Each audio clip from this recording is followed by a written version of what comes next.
అంటే కేవలం జగన్మోహన్ రెడ్డి ఓడిపోవడమే తన అజెండా అని చెప్తున్నాడు. దీన్ని ఎలా తీసుకోవచ్చు? ఎవరు ఓడగొట్టింది ఈ వల్ల అవుద్దా?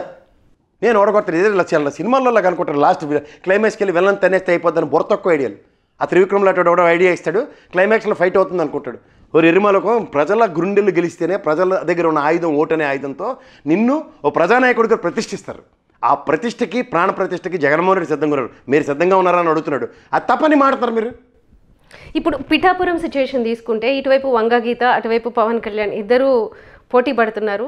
వంగగీతకు ఉన్న ఒక క్లీన్ ఇమేజ్ ఉంది. ఇక్కడ ఈయనేమో ఒకరోజు వెళ్తున్నారు, ఒకరోజు వెళ్ళట్లేదు. బట్ 50-50 ఛాన్సెస్ అంటున్నారు. మీ విశ్లేషణ ఏంటి దీని మీద? ఉన్న కాపు సామాజిక ఓటు బ్యాంక్ 50-50 అని అర్థం. అర్థమైందా? ఓకే. ఇప్పుడు నీ గతంలో మీకు గాజువాక్ చూడమను, సీనియర్ జర్నలిస్ట్, నీకు బాగా తెలుసు. మా చింతలపూడి గారని మా గురుగారు ఉండేవారు. నేను వైజాగ్లో చదువుకున్నాను. నాకు I know in person people, most of the people.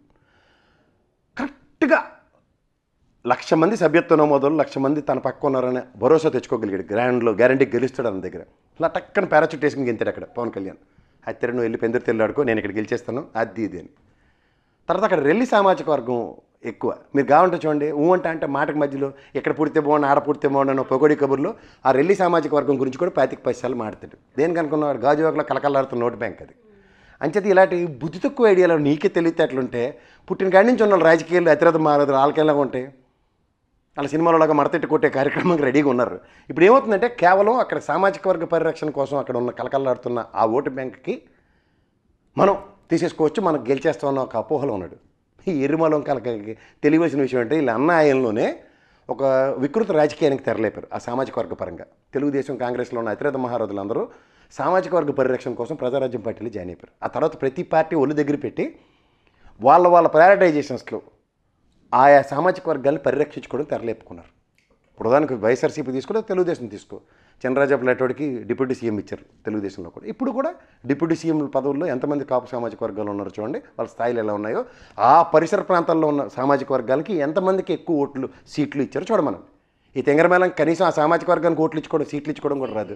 అంటే అది ఏం మొహం పెట్టుకుని దిక్కుమాల రాజకీయాలకు వస్తుంటే అసలు ఎవడికి అవసరం ఇది వల్ల ఏం ప్రయోజనం చెప్పమను? విధి విధానాలతో కన్విన్స్ చేసి ఈ కన్వెన్షన్తో నేను 5 సంవత్సరాలు సుపరిపాలన అందించడానికి ఇది నా జయం అని చెప్పినాడు రాజకీయ నాయకుడమ్మా. అంటే పిఠాపురంలో చెప్తున్నారు, పిఠాపురంలో వాళ్ళ ఫ్రెండ్స్తో కలిసి హాస్పిటల్ కట్టిస్తానని, అలానే ఇన్ఫ్రాస్ట్రక్చర్ క్రియేట్ చేస్తానని, ఫ్యాక్టరీస్ పెట్టిస్తాను, పవన్ కళ్యాణ్ చారిటబుల్ ట్రస్ట్ చేసే పనులు, పవన్ కళ్యాణ్ చారిటబుల్ ట్రస్ట్ చేసే పనులు, పవన్ కళ్యాణ్ రాజకీయ నాయకుడిగా చేసే వాటికి చాలా తేడా ఉంటుంది.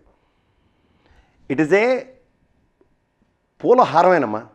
పూలహారాన్ని నువ్వు ఎలా చూడతావో అలా నువ్వు ప్రభుత్వాన్ని ఒక ఎమ్మెల్యేగా సమన్వయ సంధానపరుచుకుంటే నీకు వచ్చి అవుట్కమే. ఎవరికి కావాలి? ప్రైవేట్ యూనివర్సిటీలను, ప్రైవేట్ కాలేజీలు ఎవడైనా పెడతాడు. నారాయణ గడ పెట్టలేదు మొత్తం రాష్ట్రం అంతా డబ్బులు ఎత్తేయడానికి. అలాంటివి కాదు కదా. నీకు చేతనైతే నియోజకవర్గంలో ఒక ఇంజనీరింగ్ కాలేజీ, ఒక గ్రాడ్యుయేషన్ కాలేజీ నేను తీసుకొస్తాను నా ఎమ్మెల్యే ఆయంలో, నా ప్రభుత్వం వస్తే అన్నది కరెక్ట్. అది కాకుండా నేను ఎల్లది కడతాను, మాకే పనులకి ఏది పడితే అది కడతాను, ఏది పడితే అది ఇస్తాను, వితంతులను పరిరక్షిస్తాను అంటే అది చారిటబుల్ ట్రస్టులు చేసే పనులు. What for it is? ఇప్పుడు నీ జేబులో ఉన్న 10 రూపాయలు తీసుకెళ్ళి నువ్వు మీ పిల్లల్ని అనాథశరణాలయంలో పుట్టినరోజు పండుగ చేస్తావు. అది కాదు కదా. ఒక ప్రభుత్వ అధినాయకుడిగా ఆ అనాథశరణాలయంలో చేసుకునే పిల్లలకి నేను అనే భరోసాతో నిరంతరం పట్టణం పెట్టే గవర్నమెంట్లో గుడ్ గవర్నెన్స్ ఏం చేస్తావు అన్నది ప్రశ్న.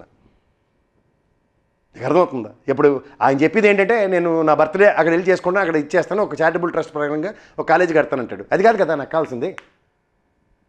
End of the day government if they aligned with respect to constituency, వాళ్ళ అలైన్మెంట్లో ఒక గవర్నమెంట్ కాలేజీ, గవర్నమెంట్ హాస్పిటల్, ఇప్పుడు దానికి పొద్దుటూరులో దగ్గర 100 పడకల హాస్పిటల్ ఉంది. ఈ 10 ఇయర్లో అది 354 పడకల హాస్పిటల్ అయింది. So this is an achievement for the respect to constituency. ఇప్పుడు నేను తిరిగిన ఆలగడ్డలో ఒక రిజిస్టర్ ఆఫీస్ ఒక అవరోధంగా ఉంటే ఆ రిజిస్టర్ ఆఫీస్ తీసుకెళ్ళి వేరే దగ్గర కట్టి ఆ పరిసర ప్రాంతం అంతా దగ్గర 50 పడకల హాస్పిటల్ తయారు చేశారు ఇవాళ.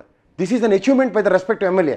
ఇది కావాలంటాను. ఇలాంటివి ఎవడైతే చేస్తాడో వాడు రాజకీయ నాయకుడు. అంతేకాని పకోడీ కబుర్లు అలా 5 కోట్లు పట్టుకొచ్చి కౌలు రైతులకు నేను ఇచ్చాను నువ్వేడి చేసావంటే CCRMB కార్డుల త్రూగా కౌలు రైతుల పరిరక్షణకి గవర్నమెంట్ ఎప్పటి నుంచో చేస్తుంది. కానీ నా పొలంకి కౌలు రైతులకి నేను ఇస్తానా లేదా అన్నది పెద్ద యుద్ధ ప్రాతిపదిక మీద ఏం చేసినా అర్థం. ఇప్పుడు ఇంకొక కొత్త ప్రచారం జరుగుతుంది మనం చూస్తే, అంటే అన్ని తనఖా పెట్టుకున్నాడు, మా భూములు కూడా పెట్టేస్తాడు, పొలాలన్నీ కూడా అని జనాలను భయభ్రాంతులకు అయ్యే పరిస్థితి కనిపిస్తుంది. అంటే జగన్మోహన్ రెడ్డి మళ్ళీ అధికారంలోకి వస్తే మన భూములన్నీ కూడా ఆయన తాకట్టు పెట్టుకుంటాడు. అసలు ఏంటి తాకట్టు పెట్టుకోవటాలు ఇవన్నీ? మీకున్న ఇదేంటి? దీని మీద ప్రజలకు ఏం చెప్పొచ్చు? నేను ఇల్లులు కూడా తిరిగానమ్మా. లబ్ధిదారులని చేస్తే ఆడపిల్లలు చెప్తున్నారు ఒక్కొక్కరు, నాకు ఆస్తి కల్పించాడయ్యా జగన్మోహన్ రెడ్డి అని.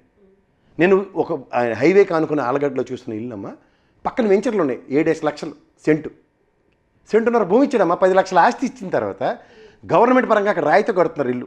ట్రాక్టర్ 5,000 అంత, ఇసుక ఫ్రీ అన్నట్టు, ట్రాక్టర్లతోనూ లేకపోతే బళ్ళుతో తీసుకుంటే ఇసుక ఫ్రీయే. అండ్ మూడోది 270 రూపాయలకి సిమెంట్ బస్తాలు ఇస్తున్నాడు. ఎంత ఖర్చు అవుతుంది ఒక ఇల్లుకి చెప్పు? వాడు ఏమీ కాకుండా వాడు ఇల్లు నీడ ఏర్పాటు చేసుకోవచ్చు కదా. ఇలా ప్రభుత్వ పరంగా చేస్తుందని ఇష్టం వచ్చినట్టు మాట్లాడుతున్నారు. అంటే ఆస్తి కల్పన, నేను చూడు సంపద సృష్టిస్తామని పోయి మైకేల్ జాక్సన్ కబుర్లు చంద్రబాబు చెప్తున్నాడు మైక్ ఎట్టుకొని. కానీ ఇతను ఆల్రెడీ సృష్టించి ఇచ్చాడు 30 లక్షల మందికి, 31 లక్షల మందికి. 31 లక్షల మందికి ఇంటూ 4 ఎంతమంది? 4 3 12, 4 కోట్ల 4 అంటే 1,24 లక్షల మందికి ప్రభుత్వ ప్రజల్ని అడ్రస్ చేసింది. దాని అవుట్కమ్ ఎలా ఉంటుంది? ఇప్పుడు నీకు జీవిత చరమాంకంలో నీ జయం ఏముంటుంది చెప్పు? నాకు సెంటు భూమిలో సెంటు ఇల్లు స్థలంలో ఇల్లు ఉంటే చాలు అనుకుంటాం. అది ఏర్పాటు చేశాడు. నేను ఒక పెద్ద ఆవిడ, పెన్షన్దారు ఆవిడ, నా ఇల్లయ్యా, నా పెన్షన్ అయ్యా అని ఎంత గట్టిగా చెప్తాను తెలుసు ఆవిడ. నాకు ఎంత ఆనందం, రేషన్ వస్తుందయ్యా, పెన్షన్ ఇచ్చిండయ్యా, సొంత ఇల్లయ్యా, నాకు ఇంకేం బాధ. ఇవి మనుషుల నుంచి ఇన్స్టంటేనియస్ రియాక్షన్స్ అమ్మా. ఇవి చూసిన తర్వాత అప్పుడు అనిపించింది, ఎస్ ప్రభుత్వం ఒక బంధాన్ని ఏర్పాటు చేసుకుంది. 5 సంవత్సరాలు నీకు కాంట్రాక్ట్ ఇచ్చామమ్మా, ఆ కాంట్రాక్ట్ రెన్యువల్ చేయడానికి జగన్మోహన్ రెడ్డి వస్తున్నాడు ప్రజల్లోకి. ఎస్ మేము రెన్యూ చేస్తామని చెప్తున్నారు. నీకు ఆ చైన్ లింక్ ఎప్పుడైతే ఎస్టాబ్లిష్ అవుతుందో కన్సర్న్. నేను తిరిగిన ఎమ్మెల్యేలు ఎన్రోల్ చేస్తాను అడిగితే, నేను ఎప్పుడు రాజశేఖర రెడ్డి గారి గురించితో నా ప్రయాణం కూడా ఉంది. ఆయన 2,50,000 మందిని పేరు పెట్టి పిలుస్తారని నాకు తెలుసు. కానీ నేను ఇవాళ తిరిగిన ఎమ్మెల్యేలు చూస్తే ప్రతి ఒక్కరు పేరు పెట్టి పిలుస్తాడమ్మా. ఆ జమ్మలమడుగులో ఎమ్మెల్యే అయితే ఆయన పొద్దున అక్కడ ఆ ఊర్లో తిరుగుతూ టిఫిన్ ఏర్పాటు చేశాడు అందరికి. ఓ 3 చెప్పాలంటే ఓ 5 ఫర్లాంగుల దూరంలో వచ్చి కూర్చుని రచ్చబండ మీద కూర్చుని వాళ్ళు మాట్లాడుకుంటున్నారు. ఈయన కారు ఆపి, ఏ శ్రీనివాసరెడ్డి జవహర్రెడ్డి మీ ఇద్దరు తిన్నారా టిఫిన్ వచ్చినట్టు? అది తినేసి వచ్చినా అయ్యా, మాకు చిన్న పొలం పని ఉంటే మాట్లాడుకుని వచ్చినా, మేము తిన్నాం అయ్యా అంటారు. నేను అనుకోను అంత దూరం నుంచి వచ్చినాడు, వీళ్ళు పేర్లు పెట్టి ఎలా పిలుస్తుంది. తోలో ఒక ఫిజికల్లీ ఛాలెంజ్డ్ సైకిల్ ఇచ్చాడట ఇతనే. ఆపి అతను పలకరిస్తే అయ్యా బాగున్నావు అంటాడు, పేరు పెట్టి పిలిచి మాట్లాడుతుండే. తిరగడానికి బాగుందయ్యా, బ్యాటరీ సైకిల్, ఒకసారి ప్లగ్ పెట్టుకుంటే వెళ్ళిపోతున్నాను, వచ్చేస్తున్నాను, ఉచిత కరెంట్లోనే వచ్చేస్తుందయ్యా, నాకు అదే వింతగా చెప్తుండే అతను. అంటే ఇవి నీకు బాండేజ్ అన్నది ప్రజల్లో ఎప్పుడైతే ఉంటుందో. నేను అడిగాను ఆయన్ని, ఇప్పటికి నేను 11 సార్లు తిరిగి ఉంటాను సార్ ఒక్కొక్క గ్రామం, నాట్ లెస్ దాన్ అన్నాడు. గడప గడపకి కూడా 11 సార్లు తిరిగిచ్చాడట ఒక్కొక్క గ్రామంలో. ఇలా ప్రతి ఒక్క ట్రాక్ రికార్డ్ ఉంది ఎమ్మెల్యేలది. అప్పుడు ఏమవుతుంది, ఈ రోజు దాకా మనం ఏంటి, అరే అలా సినిమాలో చూపిస్తారు చూడు, వీడికి వెళ్ళిన తర్వాత ఇక్కడ అసెంబ్లీలో నిద్రపోతుండే, అయితే ఇది మనకు ముఖం కనబడ్డాను దగ్గర. వీడికి ఆల్రెడీ ఎమ్మెల్యే 11 సార్లు తిరిగినది. 11 సార్లు తిరిగినట్టు సార్ పెళ్ళిళ్ళు, ఈ బర్త్డేలు, తర్వాత ఏవో గృహప్రవేశాలు ఉంటాయి, వాటికి లెక్క జమలేదు సార్, చాలాసార్లు వచ్చాను, అడగండి సార్ అవ్వాలంటుండు. చాలా చోట్ల ఎమ్మెల్యేల మీద వ్యతిరేకత ఉన్నా కూడా జగన్మోహన్ రెడ్డి మీద ఒక పాజిటివ్ కారణం. సో ఎమ్మెల్యేల మీద ఉన్న వ్యతిరేకత ఈయనకు ఓట్ బ్యాంక్గా మారబోతుందా? మీకేమనిపించింది అది గ్రౌండ్ లెవెల్లో మీరు చూస్తుంది? నేను నీకు ఒకటి చెప్తానమ్మా, ఇవాళ మీకు చాలామందికి తెలుసో తెలీదు, వీళ్ళందరూ కూటమి కట్టారు కదా. 175 నియోజకవర్గాల్లోనూ జగన్మోహన్ రెడ్డి అనే వ్యక్తి 1 2 3 4 అప్ టు 175 దాకా ఉన్నాడు. ఇవాళ జగన్మోహన్ రెడ్డి ముఖంతోనే ఎలక్షన్ జరుగుతుందమ్మా. The convention and the convincing skills by the Jaganmohan Reddy convince అయిన ప్రజలు. ఇది ఎలక్షన్ అమ్మా. నీకు ఇంతకన్నా దీంట్లో రాకెట్ సైన్స్ ఏం లేదు. ప్రజానాయకుడిగా ఆయన ప్రజలకు చేసిన మేల్ని నన్ను చూడండి అన్న దగ్గర నేను తిరిగిన క్షేత్రస్థాయిలో నేను ఒకటి చూశాను, గమనించాను. 25 సార్లు జగన్మోహన్ రెడ్డి గారి పేరు జపిస్తున్న ఎమ్మెల్యేలు.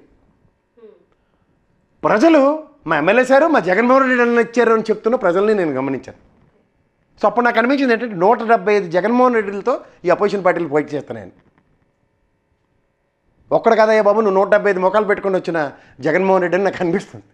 మళ్ళీ ఇప్పుడు రావణాసురుడు అంటారేమో. ఎందుకంటారు? రావణాసురుడికి 10 తలకాయలు ఉన్నాయి, 175 తలకాయలు, 175 తలకాయలు ప్రతి ప్రజల గుండెల్లో ఉన్నాయి ఆయనకి.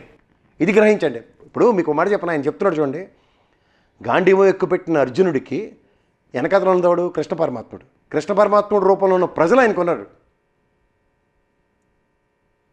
ప్రజల్ని భగవత్ స్వరూపులు అన్నారు. ప్రజలే దేవుళ్ళు అన్న రామారావు గారి నినాదం వీళ్ళు మర్చిపోయారు. కానీ ప్రజలే దేవుళ్ళు, ప్రజలే ప్రజాస్వామ్య దేవాలయం అని నమ్మిన జగన్మోహన్ రెడ్డికి ప్రజలు మేము వెంట మేము ఉన్నాం, నువ్వు యుద్ధం చేయాలని చెప్తున్నారు. వెంటనే ప్రధానికానికి ముందు చూస్తే వీళ్ళు అపోజిషన్ లీడర్లే కనబడతారు ఈ భోగోని ఛానళ్ళు, పేపర్లోను.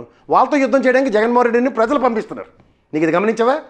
ఈ 175 మొఖాలు పెట్టుకున్న Telugu Desam, Janasena, BJP and paper and media వీళ్ళు తప్ప జగన్మోహన్ రెడ్డికి ప్రజలు ఉన్నారు, వీళ్ళకి ప్రజలు లేరు. ఆ డొల్లతనం వీళ్ళు తట్టుకోలేక చేస్తున్నారు. పైపెచ్చి 70 సంవత్సరాల్లో 14 సంవత్సరాలు ముఖ్యమంత్రిగా చేసి ఈ గ్రామ స్వరాజ్యాన్ని స్థాపించలేకపోయిన నిస్సహాయ స్థితిని వెళ్ళగొక్కుతున్నాడు.